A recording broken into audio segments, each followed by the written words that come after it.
अगर आप भी एसी चलाते हो और आपका बिजली का बिल बहुत ज़्यादा आता है तो उसको आप कैसे कम कर सकते हो, मैं आप लोगों को उसी पॉइंट्स के बारे में इस वीडियो में बताने वाला हूँ, ताकि आप लोग जो बिजली का बिल आता है एसी चलाने टाइम बहुत ही ज़्यादा, वो आपको कम से कम देखने को मिलेगा।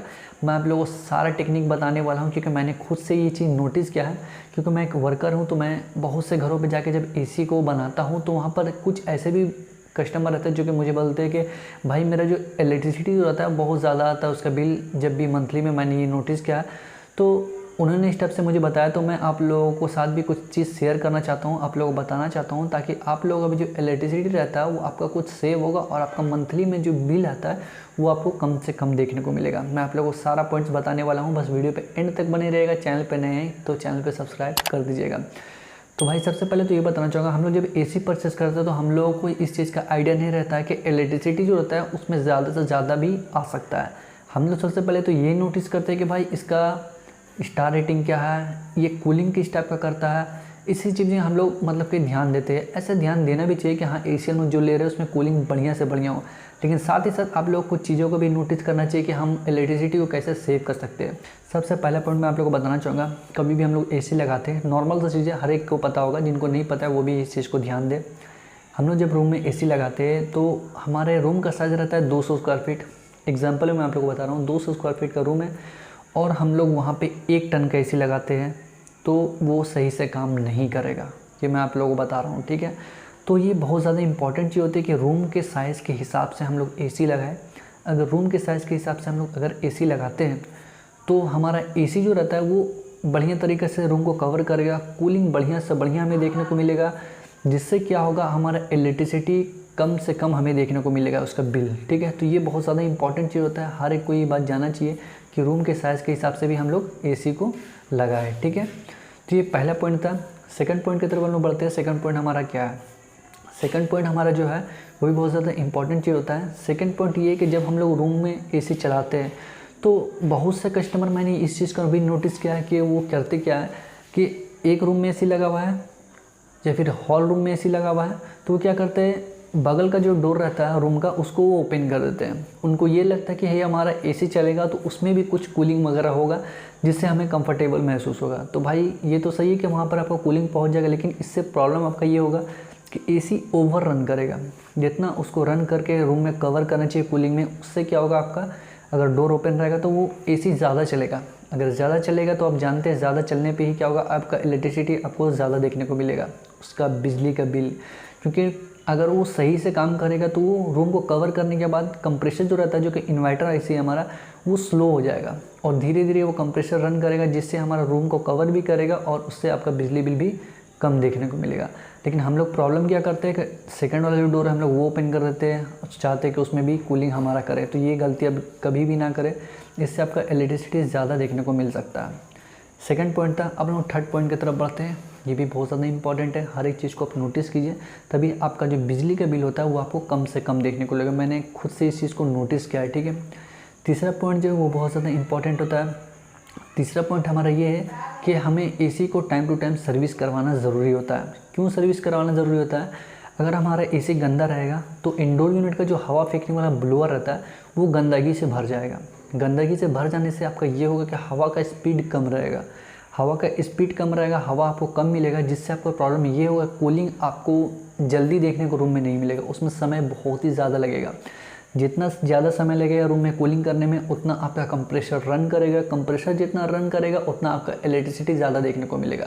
क्योंकि कंप्रेसर क्या करता है, वो रन करता है और हमारा जो रूम है उसको कूलिंग से कवर करता है। इन्वर्टर ऐसे यही करता है, नॉन इन्वर्टर भी नॉर्मल से चीज़ है, इसी तरह से आपका काम करता है। तो उससे प्रॉब्लम ये होगा, जितना लेट में वो आपका रूम को कवर करेगा, जितना ज़्यादा चलेगा उतना इलेक्ट्रिसिटी आपको ज़्यादा देखने को मिलेगा। तो अगर आप एसी का सर्विसिंग करवाते हो टाइम टू टाइम तो आपका ब्लोअर भी क्लीन रहेगा, उसका हवा का फ्लो ज़्यादा रहेगा, जिससे आपका होगा ये रूम जल्दी से जल्दी कवर करेगा और आपको इलेक्ट्रिसिटी का बिल जो रहेगा वो कम से कम देखने को मिलेगा। तो इस चीज़ का आप नोटिस ध्यान से करें, क्योंकि ये भी चीज़ बहुत ज़्यादा इंपॉर्टेंट होता है हमारे लिए। एसी का सर्विसिंग ऐसे नॉर्मली करवाना ज़रूरी होता है। कूलिंग में भी प्रॉब्लम होता है, इस चीज़ का आपको पता ही होगा, आप लोग अगर एसी यूज़ करते हैं तो। थर्ड पॉइंट मैंने बताया। अब फोर्थ पॉइंट की तरफ बढ़ते हैं। फोर्थ पॉइंट भी इंपॉर्टेंट है इसी तरह से, क्योंकि हर एक चीज़ को नोटिस करना ज़रूरी है। फोर्थ पॉइंट आपका ये है, जब भी हम लोग एसी चलाते हैं तो एसी को पूरा सील रूम में रखना है। हम लोग करते ये है कि हम लोग जब एसी चलाते हैं तो हमारा डोर ओपन रहता है या फिर खिड़की वगैरह खुला हुआ रहता है, या फिर वेंटिलेटर जिसको बोलते हैं जो हमारे रूम के कोना में रहता है, मिडिल में एक छोटा ऐसा छेद उसको हम वेंटिलेटर बोलते हैं। अगर वो पैकिंग वगैरह नहीं किया हुआ है, बाहर से हवा आ रहा है तो भाई उसमें कूलिंग करने में समय लगेगा।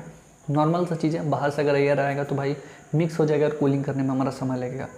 उस चीज़ को पैक करना ज़रूरी होता है। अगर उस चीज़ को आप पैक कीजिएगा तो आपका रूम में कूलिंग जल्दी होगा, कवर जल्दी करेगा। इन्वर्टर एसी है नॉर्मल सा, तो वो भाई जल्दी रूम में कवर करने के बाद आपका ये होगा कि कंप्रेसर हमारा नॉर्मल स्पीड में चलने लगेगा और हमारा इलेक्ट्रिसिटी कम से कम देखने को मिलेगा। इम्पॉर्टेंट चीज़ है, हर एक चीज़ को आपको नोटिस करना है। एक चीज़ और बताना चाहूँगा आप लोगों को कि हम जब एसी को यूज़ करते हैं तो हम टेम्परेचर को क्या करते हैं, 16 पे रखते हैं या 17 पे रखते हैं। ऐसा गलती आपको नहीं करना है। आपको क्या करना है, अगर आप इलेक्ट्रिसिटी कम से कम देखना चाहते हो तो आपको करना ये है कि हम लोग 24 से 25 पे चलाएं। 24 से 25 पे आपको कूलिंग भी बढ़िया मिलेगा, प्लस आपका कंप्रेसर भी रेस्ट करेगा। इसके अलावा आपको इलेक्ट्रिसिटी जो रहता है वो भी आपको कम से कम देखने को मिलेगा। तो ये भी ज़रूरी जो होता है। इससे एक और फ़ायदा आपके ये कि हेल्थ में आपको प्रॉब्लम नहीं होगा। ये भी चीज़ बहुत ज़्यादा इंपॉर्टेंट है। आपका शरीर में कोई तरह प्रॉब्लम नहीं होगा। आपका शरीर इस टाइप से रहेगा, अगर 24-25 में चलाते हो तो बाहर में भी हम लोग खड़े हुए आराम से, तो उतना प्रॉब्लम नहीं होगा। लेकिन अगर एसी की आदत लगने के बाद हम लोगों को हर जगह एसी की ज़रूरत पड़ता है, तो भाई 24-25 पे चलाओगे कोई तरह का इशू नहीं आएगा। इलेक्ट्रिसिटी भी आपको कम देखने को मिलेगा। तो ये इंपॉर्टेंट चीज़ होता है जो कि हर किसी को जानना ज़रूरी है, कैसे हम बिजली का बिल कम लेकर के आ सकते हैं। तो चौथा या पाँचवा पॉइंट था ये। चलिए पॉइंट जो भी रहे, आप लोगों को मेन चीज़ मैं आप लोगों को बताना चाहूँगा। हमारे रिमोट में आप लोगों ने नोटिस किया होगा एक बटन होता है जिसे हम कहते हैं टर्बो बटन। उस टर्बो बटन को आप कभी भी इस्तेमाल करते हैं, कभी भी उसको प्रेस करते हैं आप, तो आपका उससे ये हो कि आपका कंप्रेसर हाई स्पीड में चलने लगता है, जिससे आपका रूम में कूलिंग जो रहता है वो जल्दी से जल्दी आपको मिलने लगता है। तो भाई टर्बो बटन का इस्तेमाल करें आप। ये मैं नहीं बोल रहा हूँ कि मत इस्तेमाल कीजिए, आप टर्बो बटन का इस्तेमाल कीजिए। साथ ही साथ आपको इस चीज़ का नोटिस करना है कि हमेशा टर्बो बटन का इस्तेमाल नहीं करना है। कभी आप बाहर से आए तो बाहर से आने के बाद आपको गर्मी ज़्यादा लग रहा है तो भाई उस समय टर्बो बटन का इस्तेमाल कीजिए, जिससे आपका ये होगा कि आपको कूलिंग जल्दी मिलेगा, आपको कंफर्टेबल महसूस होगा। लेकिन हर बार टर्बो का इस्तेमाल कीजिएगा टर्बो बटन का, तो आपका कंप्रेसर हाई स्पीड में चलेगा, जिससे आपका इलेक्ट्रिसिटी ज़्यादा देखने को मिलेगा, बिजली बिल आपका ज़्यादा से ज़्यादा आएगा। तो इस चीज़ का भी आप नोटिस करें, टर्बो बटन का कम से कम यूज़ करें, जिससे आपका इलेक्ट्रिसिटी जो रहता है वो आपको कम से कम देखने को मिलेगा। तो ये कुछ पॉइंट है जिसके बारे में मुझे आप लोग बताना था। और एक मिनट, मेन पॉइंट तो मैंने भूल गया क्योंकि मैंने सब चीज़ नोटिस किया हुआ है। तो एक चीज़ मुझे भूल हो गई बताना। हम लोग अभी जो एसी यूज़ कर रहे हैं, आपको पता होगा वाइनफिर है सैमसंग का, या फिर एलजी का डुअल इन्वर्टर एसी रहे, सभी में एक फीचर्स बहुत बढ़िया दिया हो कंप्रेसर को एडजस्टमेंट करने का। मतलब उसका कंप्रेसर का स्पीड को आप अपने हिसाब से एडजस्टमेंट कर सकते हैं। आप कंप्रेसर को 40% पे चला सकते हो, 60% में चला सकते हैं, 80% पे, 100% पे, फिर 120% पे आप चला सकते हैं। इस तरह से का फीचर्स अभी हम लोग को मिला हुआ 6-in-1 में या 5-in-1 में, इस तरह का ऑप्शन हमें रिमोट में देखने को मिलता है। तो आप उसका यूज़ करें। 60 से 80% में अगर आप चलाइएगा कंप्रेसर को तो आपका कंप्रेसर भी नॉर्मल चलेगा, जिससे आपका इलेक्ट्रिसिटी कम से कम देखने को मिलेगा। मेन कंप्रेसर होता है जिसका हमारा इलेक्ट्रिसिटी जो टानता है, क्योंकि आप लोगों को नॉर्मल पता होगा जब हमारा कंप्रेसर जैसे ही स्टार्ट होता है 3 मिनट के बाद, ज़्यादातर एसी में आपने नोटिस किया होगा तो फ्लैक्चुएट करता है लाइन, आपने इस चीज़ को नोटिस किया होगा।